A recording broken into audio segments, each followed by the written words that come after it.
Oolmeenni keessan akkamii kabajamtoota daawwattoota keenyaa nama immoo oduu galgala kanaatiin qabadhee dhiyaadde oduu faana Muhyiddin Abdullaahitii oduu naannootiin jalqabam. Arba Baabbilee irratti balaan baduu aggaamamuusaa waajjirri dahoo arboota Baabbilee beeksise.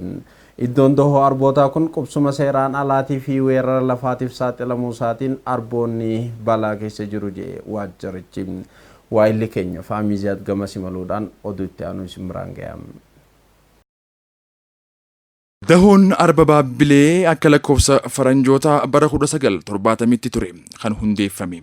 Kaayyoon hundeeffama isaatis sanyii arbaa baha Afrikaa qofa keessatti argamu kan Lokseedaanta Afrikaa Arliyaansii jedhamu kunuunsuu fi misoomsuudha ture. Dahoon umrii waggaa 49 fi Itoophiyaa keessaa bal'aa ta'e kana eeguu fi kunuunsuudhaan madda galii gochuun hin danda'amne. Kun ammoo deeggarsi uummataa fi mootummaarraa taasifamuuf gaxaanaa ta'uu isaatiin kan jedhan itti gaafatamaa waajjira dahoo arba Baabbilee kan ta'an obbo Aadam Mahammadi. Ererif goballee keessa sululli ererif goballeedha jiruuf jireenya arba Baabbileeti. Sululli kun lamaan hin jiru taanan arbi Baabbilee hin jiru bakka. Achi keessa qubatanii manneen baay'ee akka ijaaramu godhanii hawaasa bakka fagoo irraa ijaaranii gosaan firummaan akka gartee mullu lafa mullu jedhamurraa naannoo jaarsoo jedhamurraa bakka adda addaarraa hawaasa ijaaranii akka hawaasni achi keessa qubatu. Akka immoo achi qofaa miti magaalaa Baabbilee keessaa namoota qarshii qaban Harar keessaa namoota qarshii qaban firummaan gosummaan achi keessa ijaaranii akka namni achi keessa qubatee dafee manneen qorqoorroo hunda ijaaru akka dafanii manca'insa geggeessan godhamaa jiranii. Dahoon arba Baabbilee kun weerara lafaatii fi qubannaa seeraan alaa namoonni keessatti gaggeessaa jiran xiyyeeffannaa dhabuu isaatiif ragaadha kan jedhan itti gaafatamaan kun babal'iinsi lafa qonnaatii fi manca'insi bosonaa gaggeeffamaa jiru arbaa fi namni akka walitti bu'anii wal balleessan godhaati jira jedhan. Kun guddaan nu qunname wali bu'iinsa arbaa fi hawaasati. Akka reefu jedhee waggootaan afran kan keessa uummanni keessa qubatee jira. Arbi bakka dhaabatu dhabee jira. Hawaasa waliin wali bu'aa jira. Yoo xiqqoo deeme qonna qunnama. Yoo gara bitaa deeme mana qunnama. Yoo gamas deeme horii fi gaala qunnama. Nama waliin jira. Namni itti iyyaa injeeqa. Arbi yeroo aaree nama jeesa. Namnis achirraa kan ka'e arba ajjeesaa jira. Arba qofa osoo hin ta'in gosoota shimbirroo garagaraatii fi biqiltuuwwan gosa gosaatiif mana jireenyaa kan ta'e dahoo arba Baabbilee kanaaf balaa kan ta'e qubannaa seeraan alaa kana hambisuu fi namoota achi keessaa baasuudhaaf ni hojjanna kan jedhe ammoo bulchiinsa aanaa Baabbileeti. Itti aanaa bulchaa aanaa Baabbilee kan ta'an obbo Muhammad Aadam dahoo kana misoomsuudhaan balaa arba Baabbilee irratti aggaamame kana ni furra jedhan. Qubannaa seeraan alaa lafa seeraan alaa kana qubachiisanii irra qubatanii namootni jiran kun shakki takkaan malee iddoo kanarraa bahanii iddoo duraan jiranitti akka deebanii fi iddoon kun lafa bosonaa dahoo arbaa akka ta'e akka aanaatti amantaa guddaa fi hojii bal'aan irratti hojjetamaa kan turedha. Ammaas bifa quuqamaa fi aantummaa qabuun gartummaa qabuun lafa kana qubannaa seeraan alaa kana keessaa baafnee lafa dahoo arbaa godhuudhaaf ejjennoo guddaadha qaba jechuudha aanaan Baabbilee. Akka bulchiinsa aanaa Baabbileetti ejjennoo guddaadha qaba jechuudha. Aanaalee dahoo arba Baabbilee kana daangeessan araddaalee Somaaleetii fi araddaalee bulchiinsa godina Harargee bahaa waliin qindoomanii akka hojjechaa jiraniis obbo Muhammad himanii jiru. Lafti kun lafa bosonaa dahoo arbaati. Sababni isaatiis dahoon arbaa kunuunfamee biqiltuun achi keessa manca'uun illee deebi'ee kunuunfamee dhaabbatee iddoon kun dahoo arbaatiin beekamtee galii biyya teenyaatii fi galii aanaa kanaallee guddisuu kan danda'u yoo lafa kana iddoo isaatti deebisneedha. Yoo bosona kana iddoo isaatti deebisneedha. Yoo bosona iddoo kanatti bosona manca'e kana iddoo isaatti deebisuu baanne arbichi keessa turuu hin danda'u. jireenya arbaa ta'uu hin danda'u iddoon sana. Bal'ina iskweer kiiloomeetirii 9,680 kan qabu dahoo arba baabbilee kana kunuunsuu fi eeguudhaaf eeydoonni 60 ramadamanii hojjechaa kan jiran yoo ta'u lakkoofsa hojjettootaa kana dabaluudhaan akkasuma meeshaa eegumsaa isaaniif laachuudhaan qixa sirriitti eegumsii fi kunuunsi akka taasifamuuf mootummaa federaalaarraa deeggarsi godhamaafii jiraachuu odeeffannoo waajjira dahoo arba baabbileerraa arganneen hubannee jirra. Daandii guddina Itoophiyaan eegalte itti fufsiisuudhaaf nageenyi itti fufaa galmeessuuf ga'een dubartoota ol'aanaadha jedhame. Kun kan jedhame waltajjii konferansii magaalaa Harar aanaa Jenneelatti taasifame irratti gabaasni isaa kan Adaana Taaddasaati. Akka itti aanutti isin bira ga'ame. Aanaalee naannoo Hararii keessatti argaman keessaa aanaan Jineelaa ishee takkam.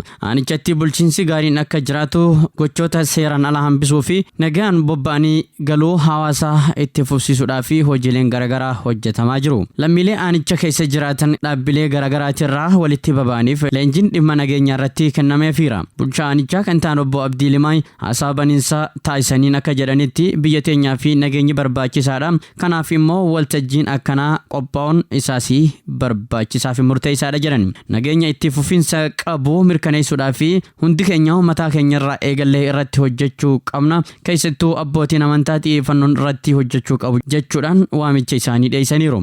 Aanaa Jineelaatti abbaa seeraa kan ta'an obbo Fiqaaduu Balaay barreeffama qorannoo kan dhiyeessan yommuu ta'u nageenyi yommuu boora'u hawaasni keessattuu dubartootni miidhamtoota akka ta'an ibsuudhaan nageenya buusuudhaaf fi dubartoonni gahee olaanaa waan taphataniif rakkoolee mudatan salphatti furuudhaaf dubartoota irratti xiyyeeffannoon hojjechuun barbaachisaadha jedhani.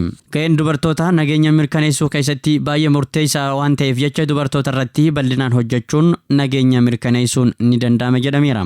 Nageenya mirkaneessuu keessatti gahee olaanaa qaban jedhamanii kanneen eeraman keessaa abbootiin amantaatii fi dhaabbileen sabquunnamtii bal'inaan hojjechuu qabanis jedhameera. Waltajjii kanaan dhimmi ka'e tokko inni biraa dhiifama yoo baay'ifnee jaalala babal'ifnee jibbaa fi haaloo balleessinee nageenya keenya mirkaneessuu ni dandeenyas jedhameera.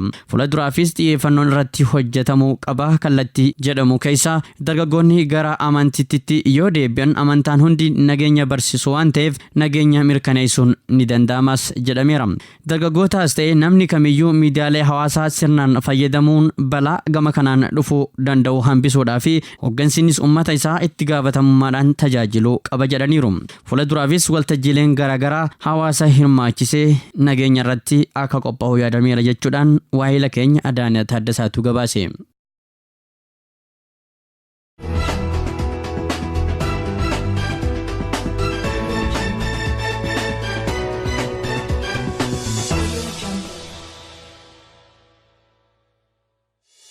Kun oduu televiziyoonii Hararraa gama keessan dabraa jiru daawwachaa jirtan amma immoo gara oduu biyya keessaatti nachi ce'am. Afyaa'ii mana marii bakka bu'oota uummata obbo Taaggasaa Caafoo gita isaanii Arabaa Imireetii gamtoota Dr. Amal Al-Qabees waliin mari'atan. Afyaa'ichi Imireetota gamtaachaatti daawwii hojii taasisaatii jiranii gabaasa Faana Broadcast Corporate Hamzaa Yusufiitu isin biraan ga'am. Afyaa'ichi daawwii isaaniitiin hariiroo uummattoota lamaanis sadarkaa olaanaa irra ceesisuuf fi fayyadamummaa uummataa cimsuu fi dhimmoota idil addunyaa irratti mari'atan. Dr. Amal Qabees gama isaaniitiin hariiroo biyyoota lamaanii cimee akka itti fufuu fedhii qaban ibsaniiti jiran. Jijjiirama yeroo ammaatti biyyattiin galmeessaa jirtuu fi hojii ministeerii muummee Dr. Abiy Ahmed dubartoota gara hooggansaatti akka dhufan taasisaa jiran kan jajjabaachuu qabuu fi biyyoota biroof fakkeenya kan ta'udha jechuunis ibsaniiti jiran. Afyaa'ii Taaggasaa Caafoo gama isaaniitiin Itoophiyaan nageenya biyyoota ollaa mirkaneessuuf tattaaffii cimaa taasisaa jirti jechuun akka fakkeenyaattis hojii Sudaan keessatti hojjetamaa jiru kaasaniiti jiran. Dr. Amal gama isaaniitiin biyya isaanii keessatti dhaloota dhufuu qaroominaa fi teeknooloojiidhaan guddisuuf ministeera mataa isaa danda'ee hundeessuun artificial intelligent humna haaroomaa advanced saayinsii hawaa fi akkasumas eegumsa naannoo irratti xiyyeeffannoo itti kennanii hojjechaa kan jiran ta'uu beeksisan. Afayyaa Taaggasaa Caafoo biyyattii roga hundaanuu sadarkaa fooyya'aa geessisuun lammiileen fayyadamoo akka tahan ciminaan ni hojjetama jedhan. Afyaachi hooggantoota fandii misooma naannoo fi dhaabbata Baatii Diimaa waliin mari'ataniiti jiran.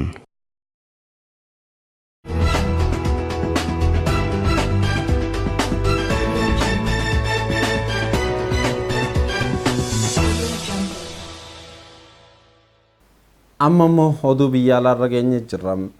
Chaayinaan Ameerikaa fi deeggartoonni ishee waraana ishee iddoo garaagaraa qubachiisanitti fayyadamuudhaan nageenya addunyaa booreessaa jiran jechuudhaan himatte. Ministeerri raayyaa ittisa Chaayinaa sochii Taayiwaan walabaa taasisuuf godhamu irratti tarkaanfii waraanaa fudhachuudhaaf qophii ta'uu beeksisan. Industirichi karoora waraana Chaayinaa fooyyessuudhaaf qophaa'ee wayita ifa godhan akeekkachiisa kana kan dubbatan. Karoorri bara faranjootaa bara 2012 jalqabee dorgommiin tarsiimaan addunyaa cimaa kan dhufe ta'uu mul'isa. Ameerikaan baasii waraana ishee dabaluudhaan humna nikuleeraa guddisuu ittisa saayibariitii fi misaayiliitiin dorgommiin taasisaa jirtu nageenya addunyaa tanatti rakkoo ta'aa jirti jechuudhaan Chaayinaan himattee jirti. Daayirektarri waldaa qonnoo biyyoolessa Chaayinaa Viiktar Gaao ibsi Chaayinaa kun sirrii fi yeroo kan eeggate ta'uu dubbataniiti jiran. Daawwattoota keenya kabajamoo oduun galgala kanaaf qabadhee adda kana fakkaate hangama kiyyaan oduu xumurus qophiiwwan televezyiinii Harar hanga saalamaatti afaan Oromootiin isin faana turu qophiilee keenya wajjin turtii gaarii.